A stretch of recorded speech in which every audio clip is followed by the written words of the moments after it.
Hello, people. Notice I'm standing up for this one. I have to comment on the story. I assume you've heard some of the irrational, snowflakey people going insane because Kristi Noem euthanized her own dog. Okay. All I'm hearing is, oh my God, she wrote in her book that she shot her dog in the face. Oh, let's talk about the rest of the story, shall we? Let's take it back into the context, okay?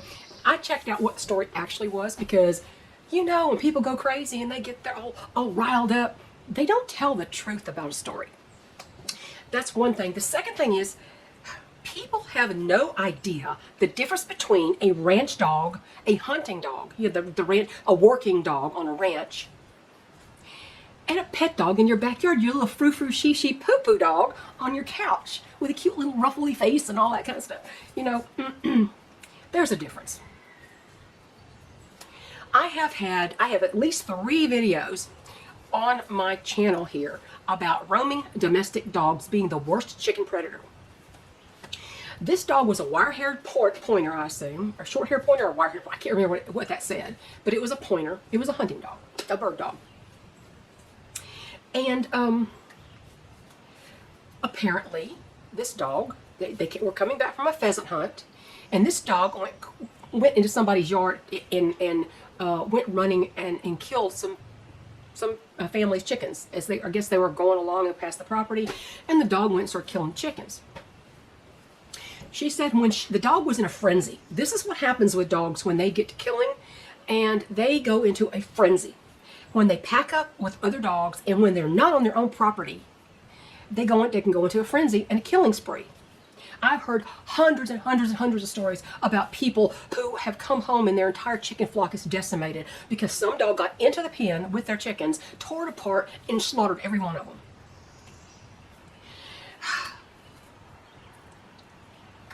In my state, she's in South Dakota, obviously. There's a lot of land between houses in South Dakota. This is kind of in the middle of nowhere, right? This is a ranch, multiple hundreds of acres of ranch land. And I heard cries of, oh my God, she shot her own dog. How could she? She's not vice president material. What? What? You're saying because she did a normal ranch chore of putting down a destructive, aggressive dog that she's not vice president material? Are you out of your ever-loving gourd?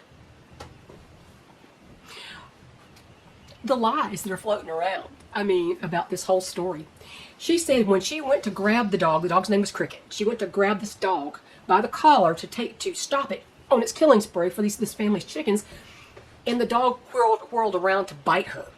It tried to bite her. It was in a frenzy. The adrenaline was high, okay? That's what happens with dogs when they're in a killing spree. That's why somebody says, well, why don't you just go grab its collar?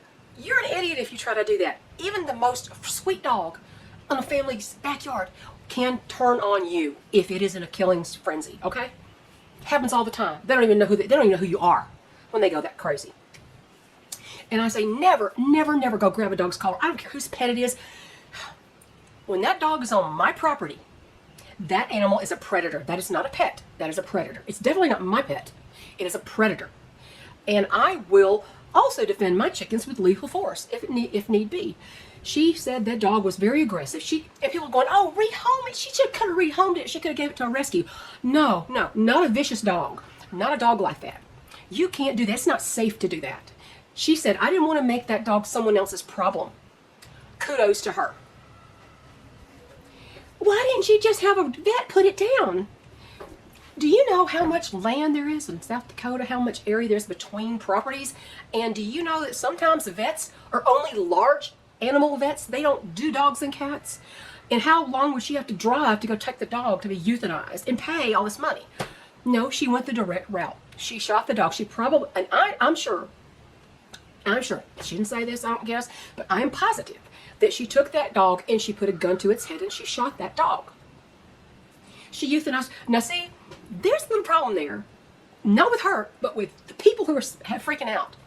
There's that trigger word, gun. It's a gun. It's automatically bad if it's a gun. You people need to grow up. Whoever's saying that, y'all need to grow up. That dog is not a pet. That dog was never a pet. That dog was a working dog. And the dog was aggressive and tried to bite its owner and killed and slaughtering livestock. The dog needed to be put down, and she didn't make it someone else's problem. I think bravo to her. Oh, he shot it in the face. Oh, come on, y'all. Yeah, she probably shot it in the head. The most direct route to the brain. The dog probably didn't feel a damn thing, okay? I've had problems with roaming dogs. They have not gotten to my chickens yet because I've been vigilant, and I have fences. I'm trying to shore up my fences again because they're old and some of them are kind of compromised. I've had dogs. Not long ago, I had 2 dogs at the bottom of my steps. I went outside to do something, and right outside my door at the bottom of my steps were 2 very large dogs. I mean, they came up to my hip level. And I don't know, mixed breeds, different colored dogs. They both had collars on. I had never seen these dogs before. My gate was open because my husband was gone. He left, and he can't, his back is hard to get in and out of the car. He has a hard time doing that. So sometimes he doesn't close the gate when he leaves. He doesn't even close it when he comes home. I usually have to go down there and close the gate after I get the mail. Because the mail is not on my street. But those dogs. I said, get out of here. You know, I'm yelling, get out of here. And the dogs, thank God my chickens were in their pen in the back, or the pens around the barn. They weren't free ranging. But that, I don't know, those dogs could have tried to, they could have climbed the fence. I've watched dogs climb my fence before. My husband has shot at them, sort of, not at them, but down at their feet to get them to leave. And next thing you hear somebody calling their little Fido from down the road. It's like you should have kept track of your dog in the first place. Because if it gets near my chickens, it's, as Lady Hawk would have said, my dear friend Lady Hawk, she would have said, well, he's going to have his birth certificate revoked, or he's going to get a lead sleeping pill. She had to euthanize quite a few of the neighbor's dogs, the same neighbor's dogs. He'd get Rottweiler after Rottweiler, and they end up in her yard after her chickens. He had a pit bull. He had hunting dogs. He let beagles. He let out at night to roam all night long.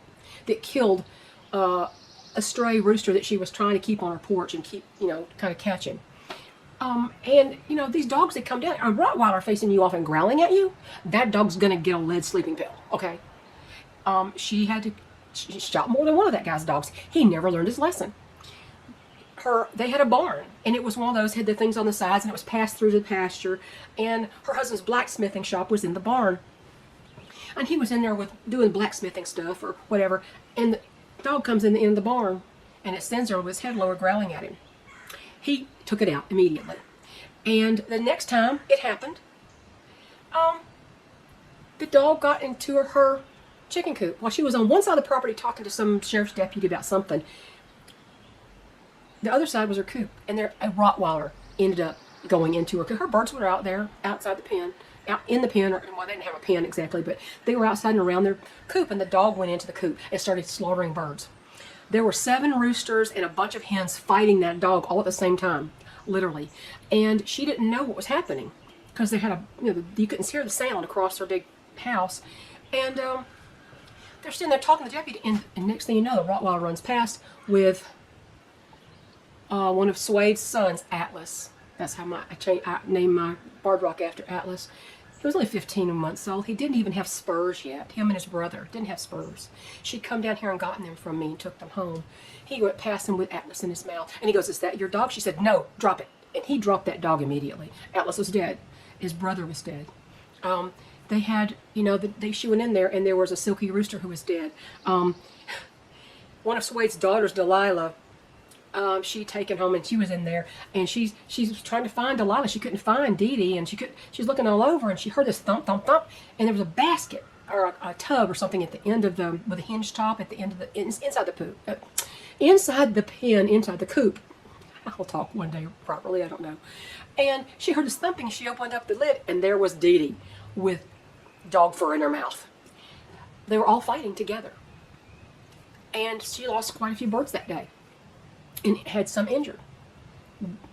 And the deputy himself took that dog, put him in his truck, and he took him down to the neighbors.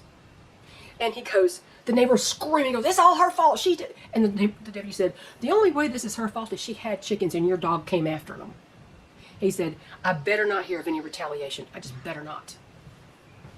So it's different Dogs who kill and harass livestock. My state law and my county law are the same. This entire state has a leash law. I don't care if I live in the middle of nowhere. There's a leash law for the state. Y'all need to figure that out, that there may be a leash law for your state too. Dog must be under the control of its owner at all times. If it is off of the property, it has to be right next to its owner or on a leash or whatever. It has to be completely under control of its owner. A dog in my yard is not under control of its owner. I don't even know who its owner is. And I frankly don't give a crap who its owner is. I don't care if it's their little pet. I don't care anything about the dog, except that it is here and is endangering my chickens. Those are a great deal of our protein. That's our food supply. And the fertilizer that they provide grows my vegetables. Do I love dogs? Hell yes, I love dogs. My family raised and bred AKC Dobermans when I was a child. That was my childhood dog was a Doberman. They were very non-aggressive, except when, they were threatened, that kind of thing. But, as any dog would be in protecting its own family. But I love dogs. I lost two dogs. One died at 12, and the other one, she was a pointer, lab mix, a bird dog. And she lived to be almost 15. And I kept my own dogs away from my chickens. The older one had a very strong prey drive. I mean, he's taken out more cats than I think at least 3 cats than when I was in my subdivision house. They would jump into his fenced backyard. He would face off with them. The cat would never turn to jump back over the fence, okay? They always turn to face their attacker instead of escaping. And that was the mistake that they all made with my dog. And he would have this thing where he'd go like this, and you're back and forth, and then next thing you know, he'd rush in and grab the cat by the back of the neck and snap it. And he killed several cats because, you can't contain a cat. I understand that. But my dog was in his own yard. And it has nothing. I know you can't usually contain cats. Some people have house cats. Even the cat that showed up here at the end of 2014, Finn, that I still have, and who is now blind. I can't contain him even blind. He came to me about 1.5 years old, a wanderer. I don't know where he came from, but we neutered him and we took care of him and took him to the vet and all that kind of stuff. Spent a lot of money on this cat trying to fix his eye, get his eyesight back, and nothing happened. They didn't know what to do. Like many human doctors, they don't know what to do. They just kind of shotgun it and, maybe this will work, maybe this will work. I'm sorry, I can't spend any more money on this. The cat's going blinder by the day. But a dog on its own property is your pet. A dog on someone else's property is a predator. I don't care if it's somebody else's pet. It's not my pet. And it is endangering my pets and my cat, who's blind and can't defend himself. So, all this, she's not vice presidential material. She's off the list because she shot a dog. That happened 20 years ago. 20 years ago. Just because you didn't know about it. Just because people didn't know about it. It happened 20. This is a ranch. This is a working ranch. Working dogs are not treated the same as pets. The dog was not a pet. The dog was aggressive. The dog was too dangerous to rehome. And animal rescues? You probably don't even have any animal rescues. Very many in South Dakota. Seriously. What do you think? Because she lives in the city? So I don't think she did anything wrong. In fact, I know she didn't do anything wrong. She handled the situation and took personal responsibility for her own animal. Would I shoot my own dog? Well, I don't have to. I have a vet right down the road who I could take. I took the last one to be euthanized at the vet. I want the vet to assess her first, but, there was no help. She was done with her life. She was done. She told me she was done, basically. But no, if I didn't have a vet, or only had a large animal vet, some vets, like I said, on ranches, they only deal with cattle, horses, goats, and they have a fit about her shooting a goat, too. It's like, y'all, stop. Just stop being such snowflakes about everything. But the same people who think now, because she took matters into her own hands and got rid of an aggressive dog herself, now they're saying she's not vice presidential material. However, the same people think that Biden was presidential material. Boy, were they wrong. Worst thing that ever happened to this country, he's bankrupting the country. Completely bankrupting it. And I think that was the plan all along. Whoever's puppeteering him, but he does have some lucid moments, and when he does, he's still the worst old reprobate I've ever seen. He's a sicko. Who stands at an abortion event and does the sign of the cross? Are you serious? Well, the same people who think that's a great guy. The one that took a shower with his daughter. The one that grabs and manhandles little girls and women. Why they don't slug him, I don't know. I would. that guy is presidential material. We need to have him back again. The country's not finished yet. We need to finish the job. And he will finish the job. So, no, she is vice presidential material. Yes, she is. In fact, I think that makes her more so. She's willing to make the tough decisions and do the things that are not pleasant. And you think it's pleasant? I don't even like euthanizing a hen who needs it, who's dying already. I don't like even doing that. But you know what? I did kill a rooster who was aggressive. And it was the first Delaware rooster I ever had. It wasn't Isaac's line. It was somebody. It was before that. And he was very aggressive. About 24 weeks old. All of a sudden, he was flogging. He was flying off the roost at my husband. And I said, put him in a cage. We'll process him in the morning. So I guess I'm a horrible person for killing a rooster. But this is amazing. These people, they eat animal meat. They eat meat, but they don't think you have to kill an animal. You know, people do eat goat. An aggressive buck is very dangerous, especially if they have one of the big horn varieties. They're very dangerous. Yeah. So, I don't know. She shot a goat. Yeah? You do kill animals, you know. Guess how we killed our rooster? Yeah. But see, I should expect that because I remember years ago, I made a video about how we euthanize baby chicks if they're hatched deformed or something's wrong with them, you know, that some hatch with intestines outside the body, you can't fix that. That's not fixable. And let it sit there and languish away when you can just take a pair of scissors, literally, sharp scissors, and snip the neck. You know, hang on just a minute. Okay, so why would you let a chick who's born with a catastrophic deformity sit there and just die slowly? So you take a pair of sharp scissors, and you take its little neck and you literally snip its head off instantly. I mean, they don't feel a thing. They can't feel a thing. It's too fast for them to feel. I euthanized a chick that was hatched blind. Only one ever happened. It was a Orpington too. Only one that ever hatched blind. I mean, Tiny was almost blind, but she did have a little bit of eyesight. This one was totally blind. No reaction to any movement around the face. But when I did a video about how we euthanize chicks, people said, you're just so horrible. You're the horrible person. How could you? How could you? Because there's no chance of life. That's how. So what kind of person am I to sit there and languish? And what kind of person am I to keep an aggressive, vicious dog who's a danger to other people?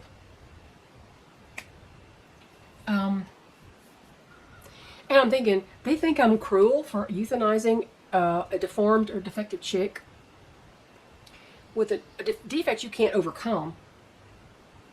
And yet, they don't realize that hatcheries regularly kill male chicks because people are like, I don't want a rooster. Oh, I can't have a rooster. I don't want a rooster. They make too much noise. I think the hens make more noise than a rooster. But hatcheries actually put these male chicks, some of them are, when they're sexable at hatch, and they know they're male, I'm going to tell you, they put them through a grinder. They don't gas them first and then put them in the grinder. They just put them in the grinder, okay? And you think I'm mean? My state says I have a right. It's like you can't be cruel to animals. There are exceptions, it said, and it said the exception would be if the dog is harassing, is endangering livestock. To prevent injury, it says, don't say they have to kill anything first. It says to prevent injury to livestock, you may shoot the dog. Basically, that's what my ordinances say. Why should I let the dog get to my chickens if I'm here and I see it happening? Why would I let it get anywhere near them? Those dogs that showed up on my steps, I chased them all over this place. I didn't have a weapon at the time except a baseball bat, and I chased them all over the place. Eventually, they found the driveway gate and left. I had never found out whose dogs they were. And not long ago, I saw a picture of a dog in my pasture on the game camera. I don't know what dog that was. It looked like it might have been one of those, actually. I still don't know who owns the dog. I don't even know who lives in this place. I can't see anybody from where I live. Especially in summer, I can't see anything else. I can't see another house from where I live. But Why should she spend hundreds of dollars and drive 100 miles to have somebody euthanize this dog? It's her personal responsibility, and she took care of it. That's what rangers do. But people are so out of touch with the reality, the gritty reality of life. They're going to say, she's not vice presidential material. I think she very definitely is. Now, whoever he's going to pick, I have no idea. But see, they're all saying, but now he probably can't pick her because all the country full of snowflakes. They would have a meltdown if he put her on the ticket. That's not her fault. That's not his fault. That's the fault of the people who don't understand reality. They don't know anything. They love to pontificate about things which they know nothing of. So anyway, now we're having to deal with the new BLM Antifa, also known as Hamas supporters. They vandalized and broke things, and you think they're going to throw them in jail? They're going to throw them in jail. I don't know. Everything's upside down and backwards now. People doing their duty and having personal responsibility to take care of a difficult problem by themselves, now that's looked down on. Everybody's a snowflake. Guess what? I don't like snow. Snow's for postcards, not for people. So that's my rant on that. I can't even believe they're saying that. That's the most asinine, juvenile, immature thing I've ever heard in recent days. And I've heard a lot. So, I'm going to go now. I'm going to have a chicken video as soon as it's dry. It rained last night. It's just rainy. And it's wet and it's nasty. And I'll have a garden video or chicken video pretty soon. I want to thank the person who did come to this channel. And she said it was on my video where talking about how, is it my imagination, or people just really shallow and there's just no depth to them anymore? You can't have a satisfying conversation with anybody. She agreed with that, and she came to the channel and she left a comment. She says, you and I differ very much politically. However, I really love your chicken videos, and as a new chicken mom, you know, I get a lot out of them or something like that. And I said, thank you very much. I appreciate that comment.